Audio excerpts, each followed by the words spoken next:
Ô, gente, eu acho que este ano nós tivemos uma longa jornada, né, desde março até aqui. Todo mundo que está aqui hoje, puta, já é um grande vencedor, assim, porque um ano de cursinho é muito difícil para qualquer pessoa.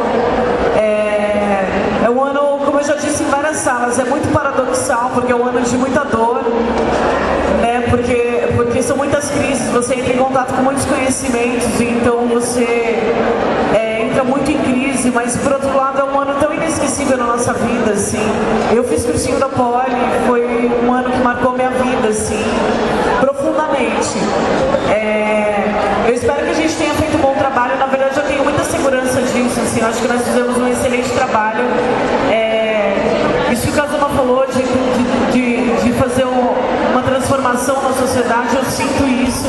Eu trabalhei principalmente na unidade de Santo Amaro e eu vi muito isso lá, assim. Em Santo Amaro aconteceram coisas que nunca tinham acontecido antes. Por exemplo, toda sexta-feira nós fizemos um sarau.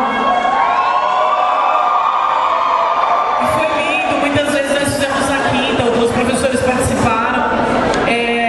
Eu sinto assim, hoje, meu sentimento